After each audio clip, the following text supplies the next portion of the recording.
نماز تو یہ پاؤں پھیلا کر نماز کیوں پڑھتے ہیں؟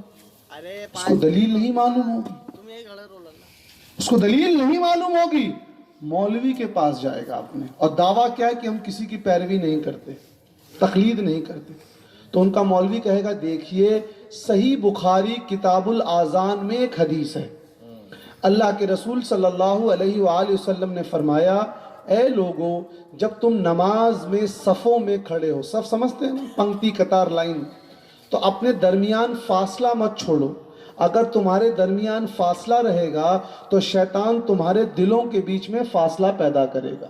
یہ بخاری شریف کی صحیح حدیث۔ اس حدیث کے بعد امام بخاری رحمۃ اللہ علیہ نے ایک صحابی کا قول نقل کیا۔ ایک صحابی کہتے ہیں کہ ہم نے جب یہ حکم سنا تو ہم نے اپنے کندھے کو بغل والے نمازی کے کندھے سے جوڑ لیا، ہم نے اپنے گھٹنے کو بغل والے نمازی کے گھٹنے سے جوڑ لیا، ہم نے اپنی ایڑی کو بغل والے نمازی کی ایڑی سے جوڑ لیا۔ یہ کس کا قول ہے؟ صحابی کا۔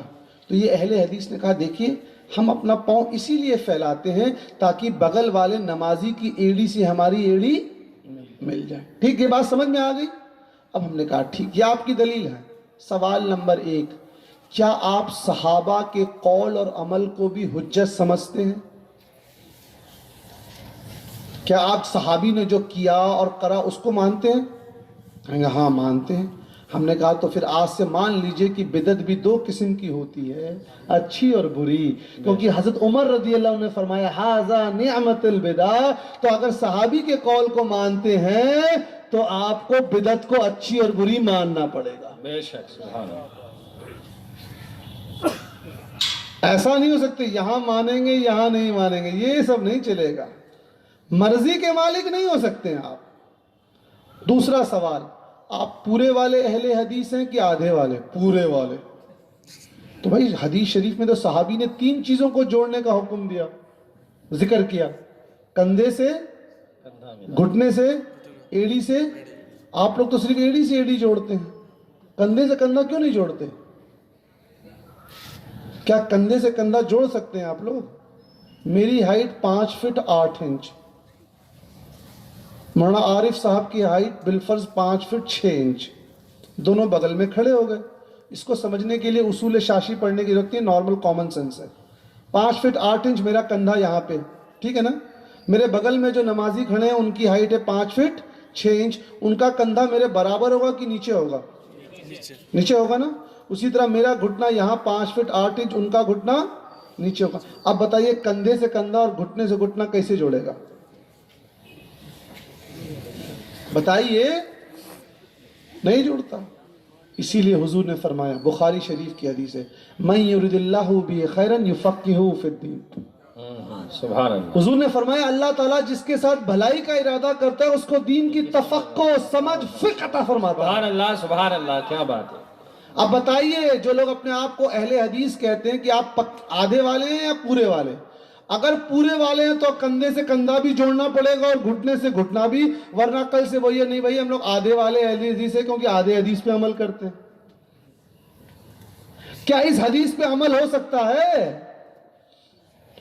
اہل حدیث کہیں گے نہیں جی ہم اپنے مسجد میں بورڈ لگا دیں گے، پہلی صف میں صرف 6 فٹ کے لوگ کھڑے ہوں، دوسرے میں صرف 5 فٹ 9 انچ کے لوگ کھڑے ہوں۔ اسی لیے کہا جاتا ہے عربی گرامر پڑھنی چاہیے، حدیث شریف کی شرح پڑھنی چاہیے، شیخ گوگل سے علم نہیں لینا چاہیے۔ میں نے کہا میرا گھوڑا ہوا سے بات کرنے لگا، اس کا مطلب کیا ہے؟ گھوڑا منہ کھول کے ہوا سے بات کر رہا ہے، یہ مطلب ہے؟ کیا مطلب ہے؟ تیز دوڑنے لگا۔ اس کو مجاز کہتے ہیں، انگلش میں میٹافر کہتے ہیں۔ وہ صاحب میرے دل کے بڑے قریب ہیں، اس کا مطلب یہ ہے کہ میرے دل سے چپک کے بیٹھے ہیں؟ نہیں، یعنی میں ان سے محبت کرتا ہوں۔ یہی ہے نا امام ابن حجر عسقلانی جو شافعی ہیں اور امام عینی جو حنفی ہیں، وہ فتح الباری میں یہ عمدۃ القاری میں لکھتے ہیں اس میں مجاز کا استعمال ہے، اس کے لفظی معنی پر عمل نہ ہوگا۔ یہاں جو کندھے سے کندھا اور گھٹنے سے گھٹنا اور ایڑی سے ایڑی ملانے کی بات ہے، اس کے ظاہری معنی پہ عمل نہ ہوگا، اس کے مفہوم پر عمل ہوگا، یعنی صفوں کو سیدھا رکھنا ہے۔ کیا بات ہے، سبحان اللہ سبحان اللہ، نعرہ تکبیر، نعرہ رسالت، سبحان اللہ، ابھی ہم صرف ان کی نماز پر آئے ہیں، کیا بات ہے، پوری اگر ان کی تہجد کی نماز کے بارے میں، ایک اذان کے بارے میں، انڈے کی قربانی تو پورا وراق چلے گا، وقت نہیں ہے، مختصر ہم بتائیں گے، مختصر۔ کیا بات ہے، سبحان اللہ۔